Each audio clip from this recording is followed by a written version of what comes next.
Hello, and welcome to the Social Protection Podcast. I'm your host, Jo Sharp. Today we're kicking off a 3-part series on social protection and gender-based violence. In today's episode, we're looking at what we know about the impact of social protection on violence against women and children.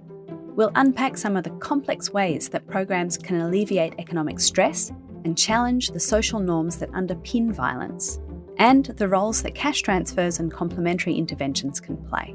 And stay tuned for quick wins this week when our guest will talk about how to engage men in these critical conversations about gender norms and roles. This series has been produced by socialprotection.org and the Australian Department of Foreign Affairs and Trade, with support from the UK Foreign, Commonwealth and Development Office and UNICEF. With me for our episode today, I have Anna Maria Buller, Associate Professor in Social Sciences and Director of the Gender Violence and Health Centre at the London School of Hygiene and Tropical Medicine, Lusaggio Kajula, Principal Investigator at UNICEF Office of Research, Innocenti, and Amber Peterman, who is Research Associate Professor at the University of North Carolina at Chapel Hill. Amber and Anna Maria are both part of the Cash Transfer and Intimate Partner Violence Research Collaborative, and Lusaggio and Amber are also affiliates of the Transfer Project, which is a multi-country cash transfer research initiative in Africa. Welcome, Anna, Lusaggio, and Amber. Thank you, Joan. Thank you, Joanne. Thanks, great to be here. Let me start with you, Amber. I want to ask you something really fundamental, which is, what do we understand about what underpins or causes intimate partner violence or gender-based violence? And therefore, what do violence prevention programs broadly seek to address? Great question to start out with. And let me actually start with the definition of what we understand by intimate partner violence, or IPV, since the audience might not be familiar with all the scope of what we're talking about today. So IPV is the most common form of violence against women globally. It includes everything from physical, sexual, economic, or emotional abuse by a current or former spouse, or even a dating partner. So the main sort of framework that global health or public health uses to understand the causes of IPV is the socio-ecological framework. So according to this socio-ecological model, there are really multiple interacting factors at different levels. So for example, at the community level, norms accepting violence against women are an important factor increasing violence risk or decreasing violence risk. And so many prevention programs seek to shift these norms. At the individual or interpersonal level, things like poor mental health, alcohol abuse, low levels of women's social and economic support have been linked to violence risk. So likewise, these are sort of entry points for prevention programming. So with this scope of different forms of gender-based violence is pretty wide, but they often share common risk factors and they co-occur in families and communities. So for example, in social protection research and programming, the common forms we see mentioned beyond IPV are things like violence against children. Here we're mostly talking about violent discipline inside the home, early forced and child marriage among girls specifically, and some non-partner domestic violence. So violence perpetrated by other family members, including mothers or fathers-in-law. So since economic factors underlie many of these types of violence, it's really relevant for social protection programming, which primarily focuses on poverty, as we know, to be talking more about and better understanding the links between these two issues. Thank you. That's a really great introduction and framework to start us off. Anna Maria, can you talk a little bit about what happens when cash transfers are brought into households and relationships, and I guess even into communities, how they can affect the dynamics that Amber's just outlined that may lead to violence? Sure. So let me go back to a review we conducted back in 2018. That review aimed to sort of summarize evidence on program theory on the pathways through which cash transfers can impact IPV. And when reviewing the literature and the evidence, we found 3 distinct pathways. The first one is through economic security and emotional well-being. So this pathway mainly operates through a kind of pure income effect of cash into the household, whereby cash increases financial standing and reduces poverty-related stress. leading to improved emotional well-being. This reduces violence in the household. The second of these pathways is what we call the intra-household conflict pathway. So something we saw again and again in different contexts and over different regions, and we continue seeing, is how a lot of the conflict in the couples is related to the arguments caused by day-to-day negotiations over tight budgets and daily spending. And we found that having the cash available could reduce this conflict and directly reduce IPV. We also found or hypothesized, though, that if money from the cash transfers wasn't spent for things needed in the household and rather spent in things such as alcohol or tobacco, this could increase the intra-household conflict. So there's a potential avenue for increase in IPV. And then we have the third pathway, which we call the women's empowerment pathway, through which we found that cash transfers could increase or have a role in increasing women's bargaining power, strengthening her self-worth, and potentially increasing her perceived value to the household through cash and complementary programming, in particular those programs that target women. And in this pathway, what we found is that the effects on IPV were mediated by the potential reaction of the man to this new balance of power in the household, that if men were uncomfortable, this could generate a backlash. I have to say that when we conducted the review, we hypothesized this pathway. And then when we looked into the evidence, we found very little evidence on the pathways increasing IPV. Thank you. One of the things you've both touched on is this idea of vulnerability. And of course, this is a core concept in social protection. So I'm interested in exploring a little bit more about how that vulnerability plays out when it comes to people being at risk of violence, and indeed how social protection might interact with some of those other groups. So, Lusajo, coming to you, you've conducted research that's looking at how social protection programs have worked to mitigate violence against children and young people, adolescents. Can you tell us, from your research, in what ways do you see these groups as being particularly vulnerable, and what has the impact of social protection programs been on them? Thank you, John. In Africa, the culture itself looks down on women and children, especially with less decision-making power. And the fact when they are low socioeconomic status, they have even less decision-making power. However, the social protection programs do give them now the power in terms of what can they do with the funds.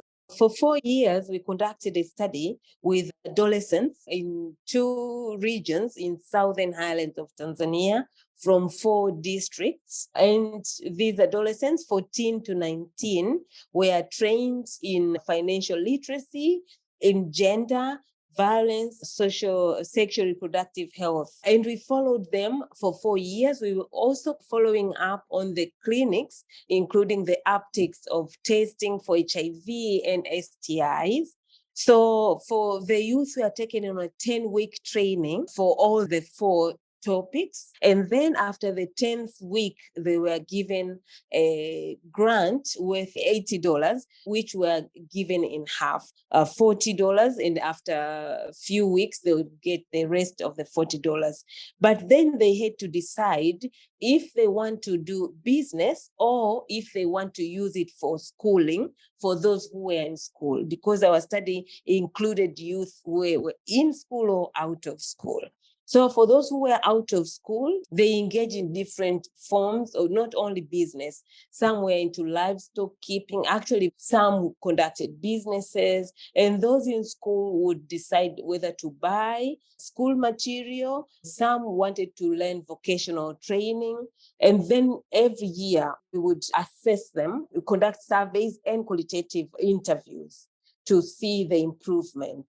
So for girls, in some cases with low socioeconomic status, some girls would engage in sexual, transfer with either promise of cash or with cash, or sometimes just promises to get a better life. So when they engaged in cash transfer program, they were trained to and also got a grant to start any business, but also they were trained in financial literacy, which actually more girls could then stay in school, reduce the probability of being pregnant.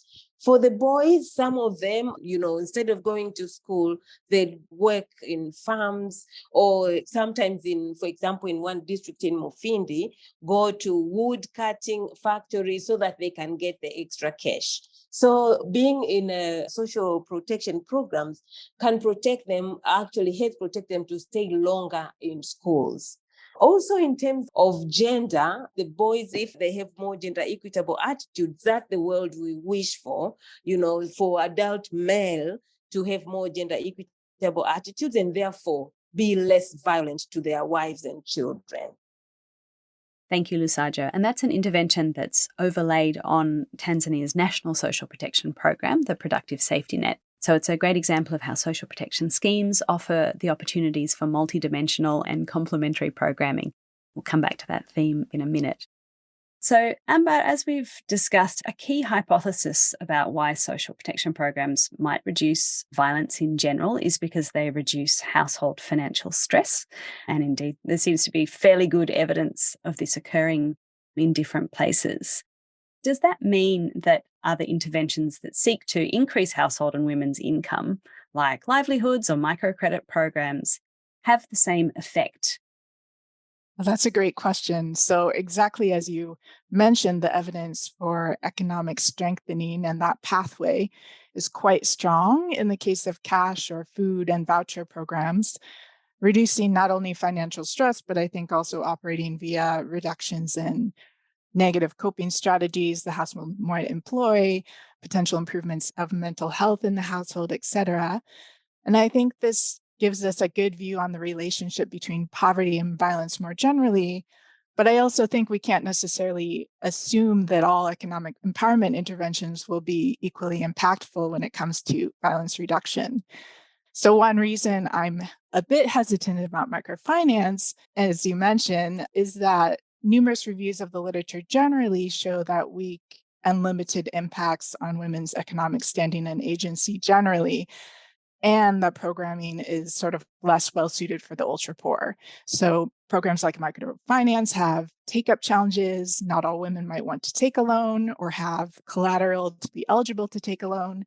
They might also actually face additional financial stress if the interest rates are high or if they have trouble making loan repayments. So there's a lot of these design elements that sort of have to be in place for microfinance to be gender informed and make programming more attractive and effective for women. On the other hand, we are currently working on a mixed method review of interventions to promote women's assets. So these include interventions like property rights, strengthening, transfer of productive assets and land rights, et cetera.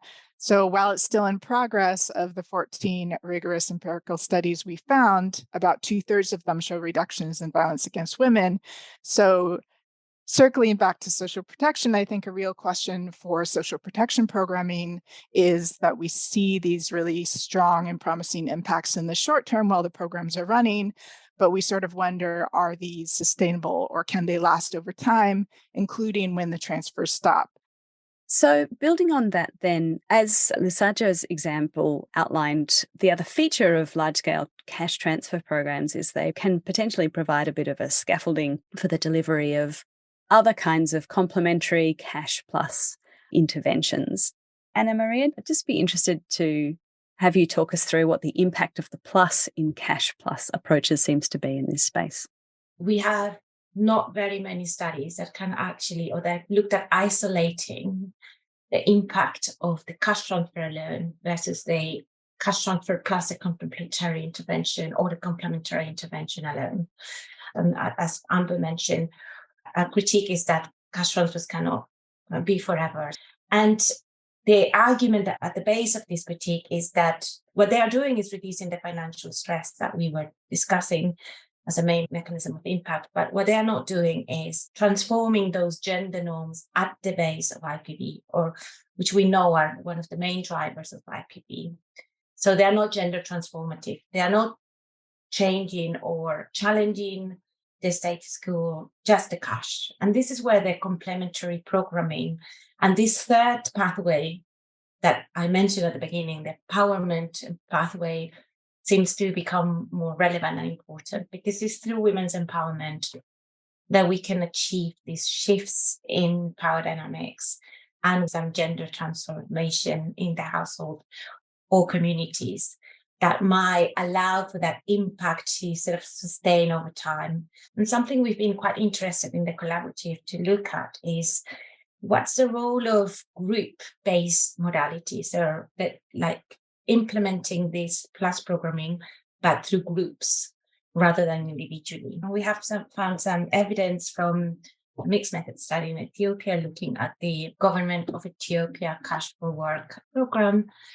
And we have found that delivering this plus programming through groups has a direct impact on the social capital of participants, men and women, extending their social networks, creating or boosting social capital in these communities, and creating links and relationships that go beyond the groups and the program, that allow these families and these couples, because this program has been delivered in couples, to sort of seek support from the rest of the community and improve their lives and improve their livelihoods through these networks.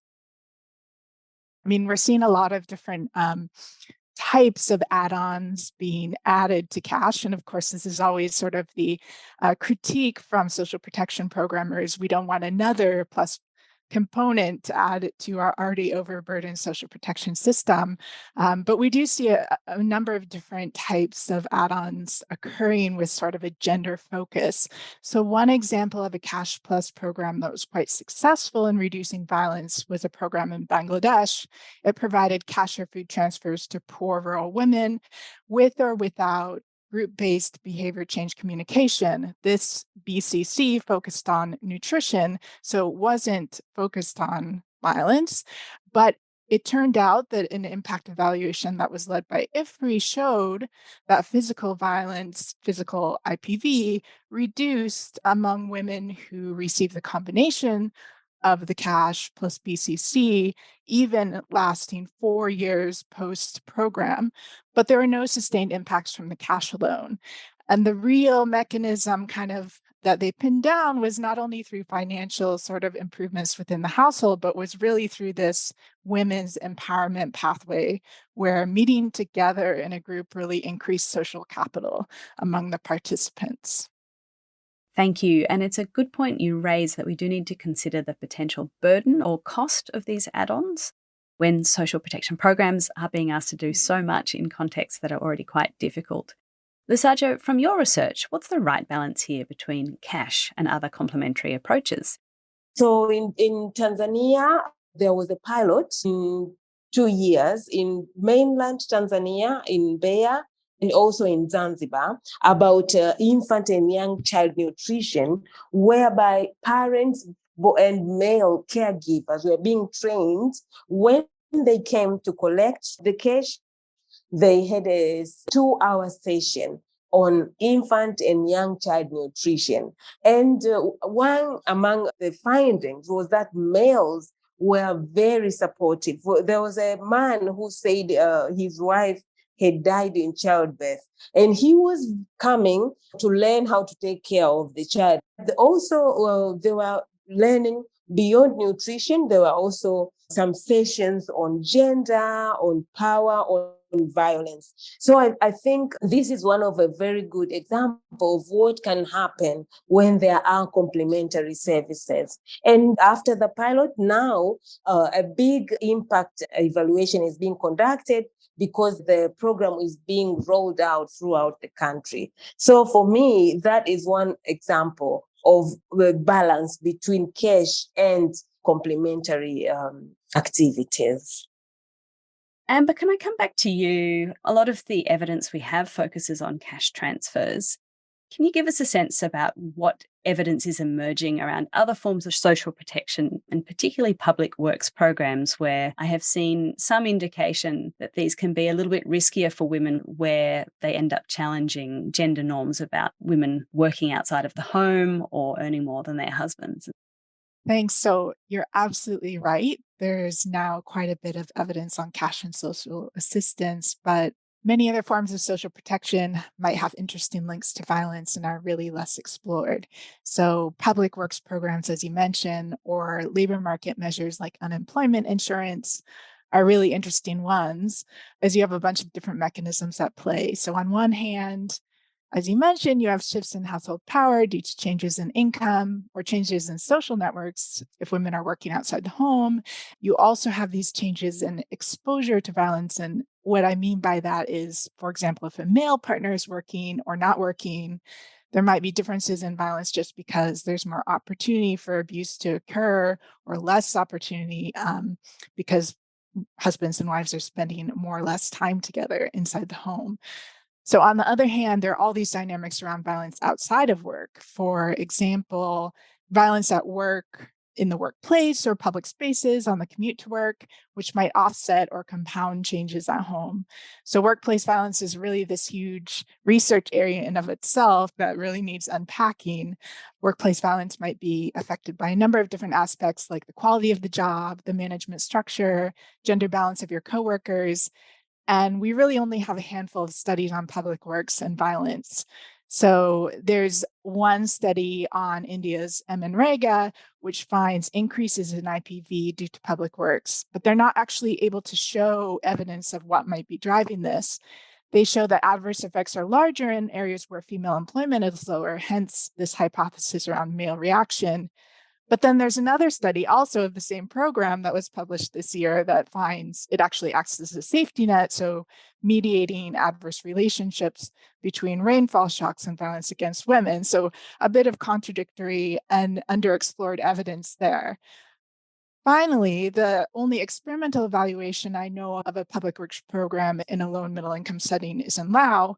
This was a all-female cash for work program. This was led by the World Bank Gender Innovation Lab, and they actually find null effects, so no impacts on IPV and on violence outside the home, despite increases in women's income of about 40%. But overall, I think one challenge to keep in mind for any type of social protection is that if the program is not successfully changing mechanisms of impact, so in this case, improving the economic situation of women or of the household, or empowering her in different ways, then we wouldn't really expect downstream effects on violence. Thank you. I'm glad you mentioned both of those studies on M and Rega, because, it's interesting that they do show contradictory effects and certainly underscores how complex an area this is. I think this is where, the two worlds of the research and experience on violence against women and girls and social protection can sort of learn from each other. In the world of violence against women, we've been working on engaging men to prevent intimate partner violence for a long time. And we do know that working with men only and focusing on only men doesn't usually lead to much very good prevention or decrease in IPV. A gender synchronized approach seems to be more efficient, if you want, in decreasing violence. And by gender synchronized, we mean working both with men and women. The other thing is that we know that with couples, it seems to be quite successful. In some of the Ethiopia work we've been looking at, where the evidence of that complementary programming was sort of delivering couples, and it seems to have a good outcome in terms of reducing violence. And the last thing I wanted to say is that when we engage men in preventing or work on violence against women, we know that it's very difficult to engage men. They tend to attend less these kind of trainings. They're usually working different hours, so it's difficult. So it's important to highlight the benefits for them, for the community, for their family, but keeping them accountable towards women and keeping them accountable towards the issue of violence and what's their role in it, and understanding how together we can change things.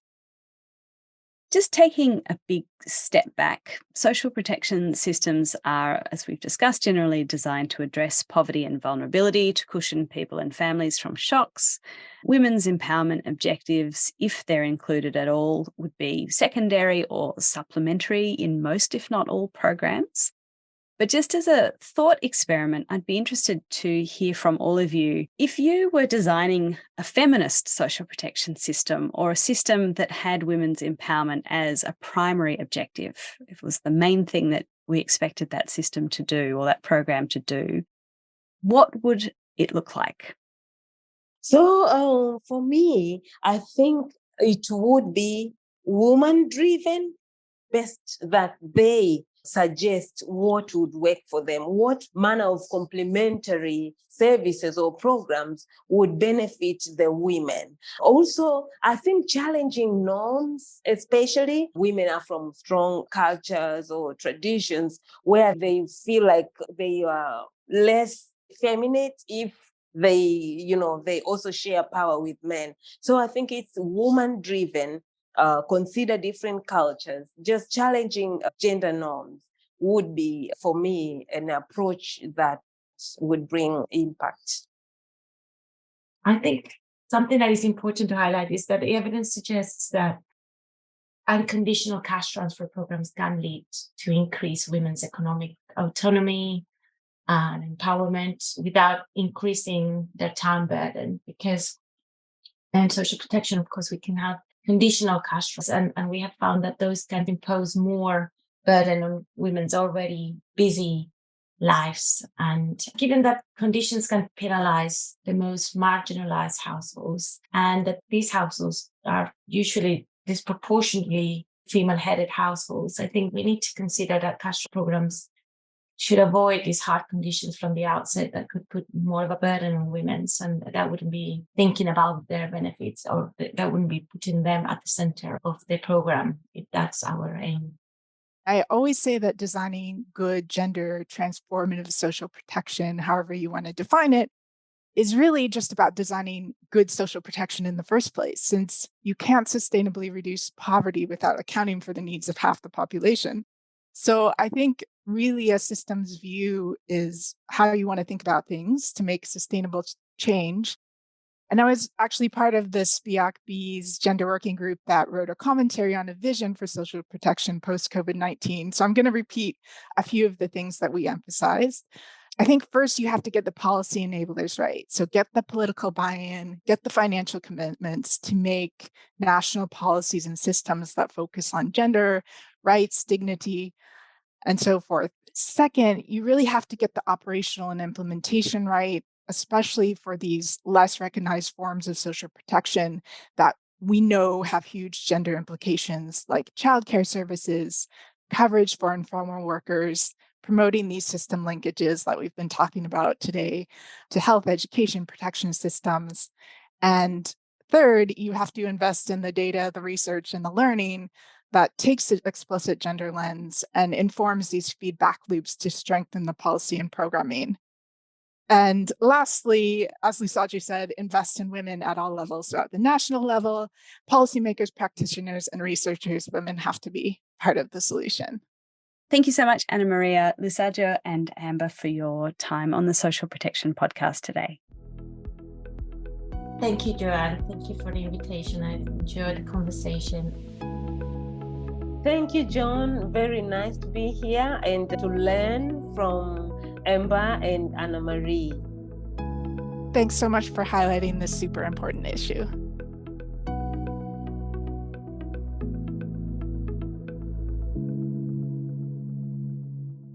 And listen out for the next episode in this series. We'll be looking at the how-to, practical design and implementation questions for safeguarding and preventing gender-based violence along the social protection delivery chain. Before we go today, we like to end each episode with some quick wins. We ask a guest to bring in some recommendations for research, news, or events that have sparked their interest and that we think you should know more about.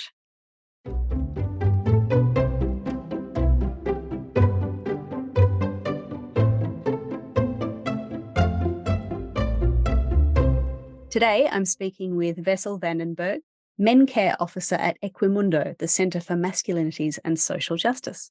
Welcome, Vessel. Hi, Joe. It's great to join the conversation. And thank you very much for being here. For your first pick today, you've brought in a paper which is titled Applying a Masculinities Lens to the Gendered Impact of Safety Nets. This is a really interesting topic and perhaps a perspective we don't always hear. What stood out about this paper for you? Well, a couple of colleagues from Equimundo worked on this some years ago, and the major finding that I draw from the paper is the value of including men in social protection programs, both as beneficiaries, but also as supportive allies to women, children, and other family members. A key theoretical approach to this work that this paper takes is the application of a gender transformative lens. And that might be a new, innovative, or interesting approach to social protection programming, where gender transformation means actually working with relationships amongst genders towards a more equitable, fair, and just relationship amongst people. Many times, social protection programs might be perceived as being gender blind, so not being specifically addressing one particular gender in their position. Therefore, a gender transformative approach really offers some benefits. Thank you. And I think a really interesting perspective when we think about the conversation we've just heard and the need to actively involve men in interventions that address gender-based violence in this instance, but also other issues that involve women. So what have you brought in next for your second pick? So I work as the Men Care Officer at Equimundo, and we coordinate a campaign called the Men Care Global Fatherhood Campaign with our colleagues Sonke Gender Justice based in South Africa. And we've got quite a strong focus on policy advocacy for policies that will move the needle on care and gender equality. And one of the important pillars that we recommend to government departments is the need to think in a more nuanced way about social protection programs. So the first set of suggestions that we have, and also based on the evidence from our research in the State of the World's Fathers reports, is to see the work with men as fathers as a really valuable entry point, particularly when there's this transition from being expectant or a new father. It's a major life change to have a child.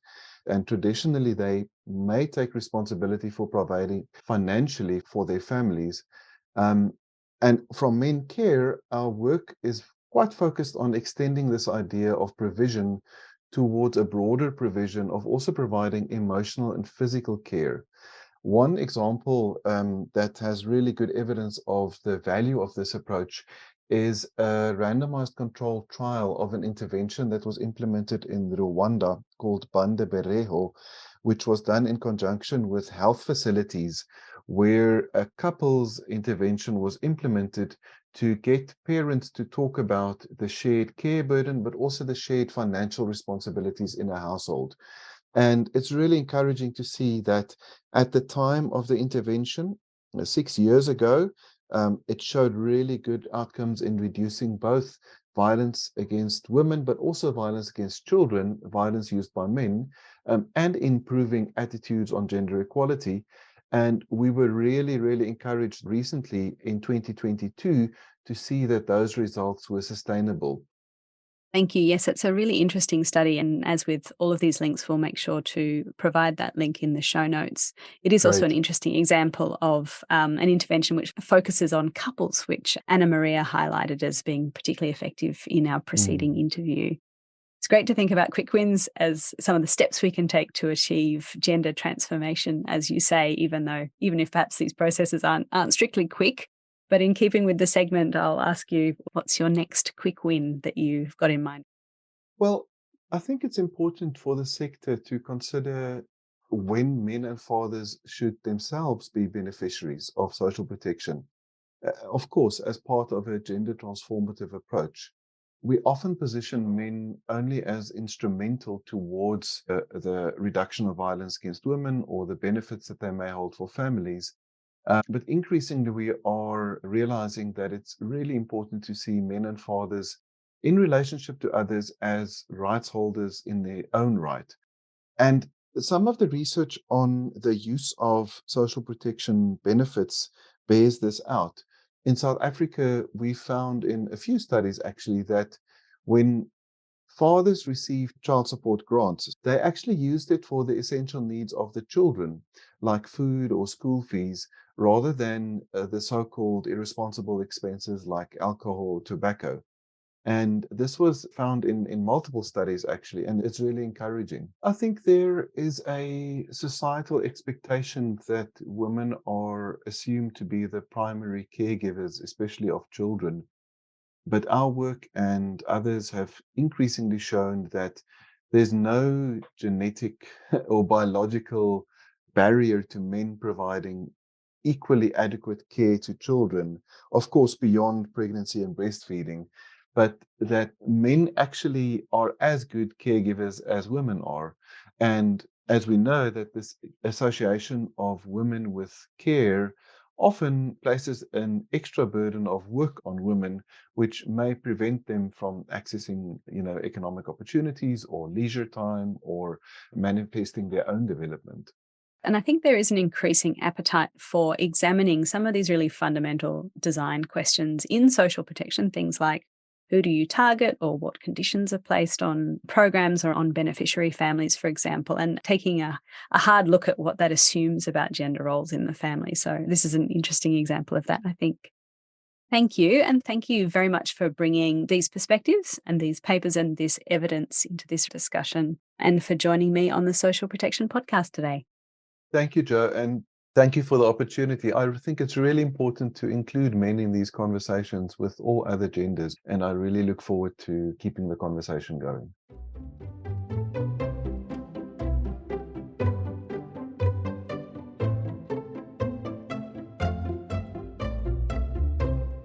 And thank you for joining me for the Social Protection Podcast.